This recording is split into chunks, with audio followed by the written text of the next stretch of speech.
মুসলিম, কাদিয়ানীদের জানাজার নামাজে যেমন কোনো মুসলমান অংশগ্রহণ করতে পারে না, শিয়ারাও মুসলিম, শিয়ারাও কাফের, ওদের জানাজার নামাজে কোনো মুসলমান অংশগ্রহণ করতে পারে না। ফাতিমা রাদিয়াল্লাহু তাআলা আনহা জিনাকারিনী, আয়েশা রাদিয়াল্লাহু তাআলা আনহা জিনাকারিনী। বলেন তো, যদি কেউ কথা বলে আপনি তাকে মুসলমান মনে করেন? যদি কোনো ব্যক্তি আরাফার মাঠের থেকে বেশি গুরুত্ব দেয় কারবালার ময়দানকে, আপনি কি তাকে পিওর মুসলমান মনে করতে পারেন? ইয়া ইবাদিয়াল্লাযীনা আমানু ইন্না মুসলিম এবং কুফফারদের মধ্যে পার্থক্য আপনারা বুঝেন তো নাকি? মুসলিম এবং কুফফারদের মধ্যে পার্থক্য বুঝেন তো? আচ্ছা, যে ব্যক্তি এটা বলে যে আল্লাহ ভুল করেছে, জিবরিল আমিন ভুল করেছে, জিবরিল কি ভুল করেছে? জিবরিল ভুল করে আলী রাদিয়াল্লাহু তাআলা আনহুর উপরে ওহী না দিয়ে মুহাম্মদ সাল্লাল্লাহু আলাইহি ওয়াসাল্লামের উপরে দিয়েছে। যদি কোনো ব্যক্তি এই কথা বলে, তাকে কি আপনি মুসলিম মনে করেন? আচ্ছা, যদি কোনো ব্যক্তি এই কথা বলে ফাতিমা রাদিয়াল্লাহু তাআলা আনহা জিনাকারিনী, আয়েশা রাদিয়াল্লাহু তাআলা আনহা জিনাকারিনী, বলেন তো, যদি কেউ এই কথা বলে আপনি তাকে মুসলমান মনে করেন? যদি কোনো ব্যক্তি এই কথা বলে যে আয়েশা রাদিয়াল্লাহু তাআলা আনহা আল্লাহর নবীকে বিষ পান করিয়ে মৃত্যুবরণ করিয়েছে, যদি কোনো ব্যক্তি এই কথা বলে আপনি কি তাকে মুসলমান মনে করতে পারেন? যদি কোনো ব্যক্তি আরাফার মাঠের থেকে বেশি গুরুত্ব দেয় কারবালার ময়দানকে, আপনি কি তাকে পিওর মুসলমান মনে করতে পারেন? যদি কোনো ব্যক্তি মুহাম্মদ সাল্লাল্লাহু আলাইহি ওয়াসাল্লামকে আল্লাহ অর্থাৎ রব এভাবে তারা দাবি করে থাকে যে মুহাম্মদ সাল্লাল্লাহু আলাইহি ওয়াসাল্লামকে ভুল করে ওহী পাঠিয়েছে আল্লাহ, আর সেই ভুলের খেসারত দিয়েছে পরবর্তীতে আয়েশা রাদিয়াল্লাহু তাআলা আনহা। কিভাবে? আয়েশা রাদিয়াল্লাহু তাআলা আনহা নাকি স্বজনপ্রীতি করে আল্লাহ রাসূল মারা যাওয়ার পরে খলিফার দায়িত্ব পাওয়া দরকার ছিল আলী রাদিয়াল্লাহু তাআলা আনহুর, কিন্তু সেই দায়িত্ব আলী রাদিয়াল্লাহু তাআলা আনহুর উপরে না দিয়ে আয়েশা রাদিয়াল্লাহু তাআলা আনহা নাকি তার পিতা আবু বকরকে দিয়েছে। নাউযুবিল্লাহ। সেদিন কি আয়েশা রাদিয়াল্লাহু তাআলা আনহা হাত ছিল, নাকি সেদিন লক্ষাধিক সাহাবীর হাত ছিল? সবার শুরা বৈঠক হয়েছিল না তৎকালীন সময়ে?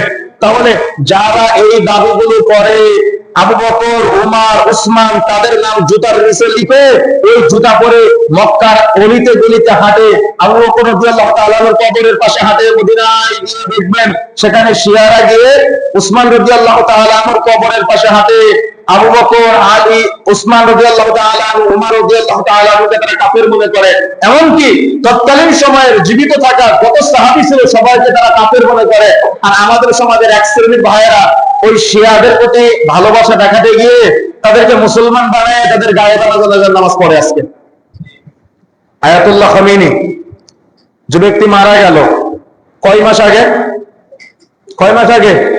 প্রায় 4-5 মাস আগে, তাই না? ইসলামের কোন বিধানে আছে যে একজন ব্যক্তি মারা গেলে 4-5 মাস অপেক্ষা করে কঙ্কাল বানায়, তারপরে তাকে ফেরাউনের মতো করে একবারে টাইম ফিট করে তারপরে তার দাফন করতে হবে? মুহররম মাসে করতে হবে, তাও আবার কারবালার ময়দানে করতে হবে, তাও আবার?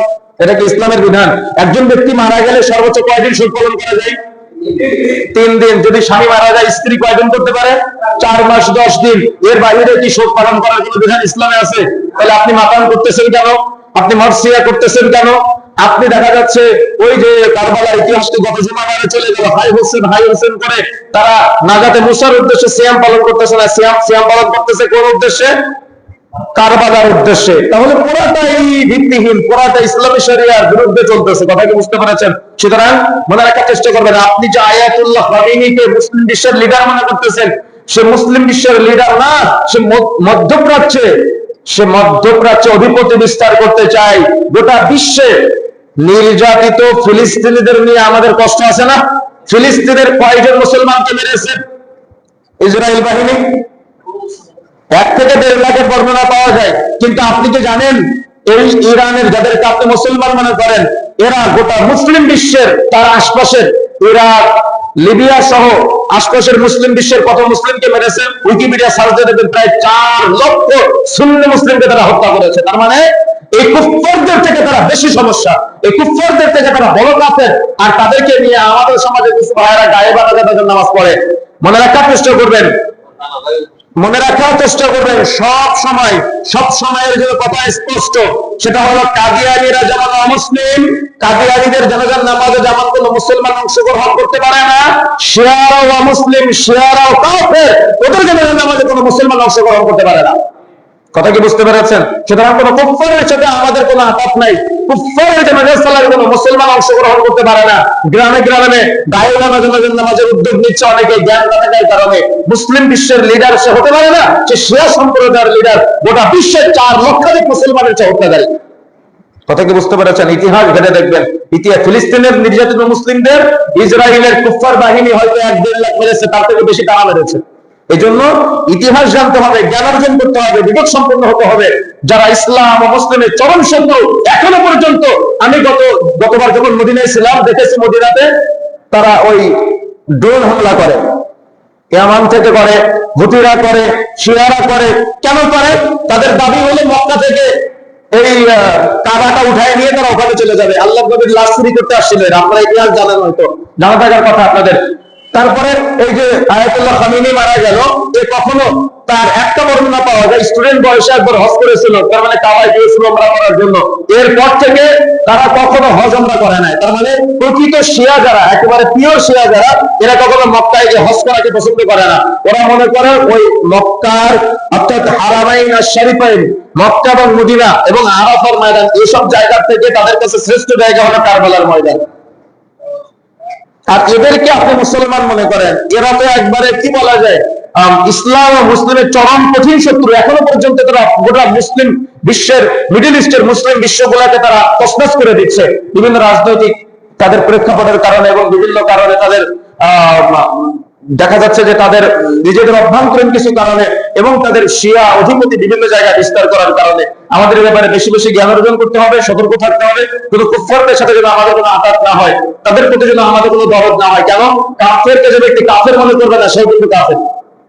কথা কি বুঝতে পেরেছেন? ইমান ভঙ্গের যতগুলি কারণ আছে, তার মধ্যে অন্যতম একটা কারণ হলো কাফেরকে কাফের মনে না করা। সুতরাং কাফেরকে কাফের মনে করতেই হবে, এটা আপনাকে আমাকে সর্বদা স্বীকৃতি দিতে হবে। আল্লাহ সুবহানাহু ওয়া তাআলা আমাদের সবাইকে বোঝার তৌফিক দান করুন, আমাদের মুসলিম ভাইদের প্রকৃত মুসলিম হওয়ার তৌফিক দান করুন। আমাদের মুসলিম ভাইদেরকে নিয়ে কি বলবো, কাফেরদের পতাকা বাড়ির উপরে ঝুলায়, অমুসলিমদের পতাকা বাড়ির উপরে ঝুলায়, রাস্তায় রাস্তায় লম্বা লম্বা পতাকা টানায়, অথচ তারা হলো কুফফার। তারা প্যালেস্টাইনের মুসলিমদেরকে হত্যা করার জন্য আর্থিকভাবে সহযোগিতা করে। গত পরশুদিন দেখলাম আর্জেন্টিনার প্রেসিডেন্ট, সে প্যালেস্টাইনের সাথে ইসরায়েলের সাথে সম্পৃক্ত হয়েছে এবং তারা দীর্ঘ পূর্ব থেকে তারা আর্থিকভাবে সহযোগিতা করে, তাদেরকে অস্ত্র দিয়ে সহযোগিতা করে। আর আমাদের নামধারী কিছু ভাইয়েরা, এরা এই কুফফারদের পতাকা বাড়ির উপরে ঝুলায়, কুফফারদের জার্সি গায়ে দেয়, সম্মানিত বোধ করে, মসজিদে নামাজ পড়তে আছে তাদের পতাকা গায়ে দিয়ে, তাদের জামা গায়ে দিয়ে বাড়ির উপরে ঝুলে আছে। বাবা মুসলমান, দাদা মুসলমান, কেউ কিচ্ছু বলে না, সবার রক্ত পুঁজে পরিণত হয়েছে, তাই না?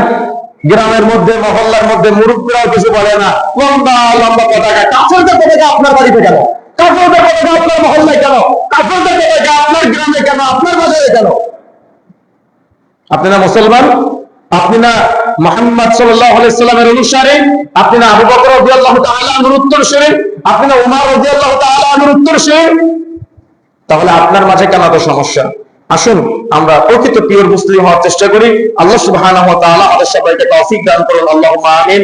আমরা সংক্ষিপ্ত সময় সূরা আল মাউনের আলোকে যে কথাগুলো বলেছি, আল্লাহ রাব্বুল আলামিন আমি সহ আমাদের সবাইকে আমলে বাস্তবায়ন করার তৌফিক দান করুন এবং পরবর্তীতে সমসাময়িক যে বিষয়গুলো নিয়ে কথা বলেছি, আল্লাহ রাব্বুল আলামিন আমাদের সবাইকে এই বিষয়গুলো উপলব্ধি করে আমাদের সবাইকে তওবা করে ফিরে আসার তৌফিক দান করুন, আল্লাহুম্মা আমিন। আমি আলোচনা দীর্ঘ করতে চাচ্ছি না, আমার আবার লম্বা সফর আছে। আজকে আমরা সংক্ষিপ্ত সময়ের কথা এখানে সমাপ্ত করেছি। আল্লাহ সুবহানাহু ওয়া তাআলা চাইলে আমরা পরবর্তীতে কখনো বিস্তারিত আলোচনা করব ইনশাআল্লাহ। আমরা যেহেতু মুসাফির, ইশার সালাত আমরা কসর আদায় করে নিয়েছি।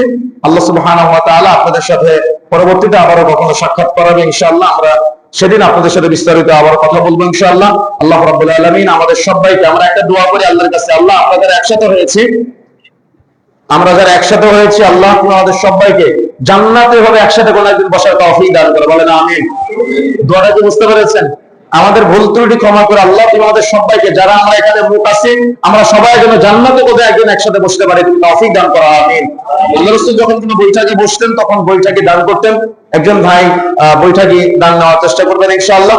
আল্লাহ রাব্বুল আলামিন আমাদের সবাইকে পবিত্র কোরআন ও সহিহ সুন্নাহ অনুযায়ী আমলে জিন্দেগিতে টিকে থাকার তৌফিক দান করুন এবং আখিরাতে জান্নাত অর্জন করার তৌফিক দান করুন, আল্লাহুম্মা আমিন। এই আশা, এই দাবি, এই দোয়া ব্যক্ত রেখে সংক্ষিপ্ত সময়ের বক্তব্য আমরা এখানে সমাপ্ত করছি। সুবহানাকাল্লাহুম্মা বিহামদিক, আশহাদু আল্লা ইলাহা ইল্লা আনতা, আস্তাগফিরুকা ওয়া আতুবু ইলাইক। আসসালামু আলাইকুম ওয়া রাহমাতুল্লাহি ওয়া বারাকাতুহু।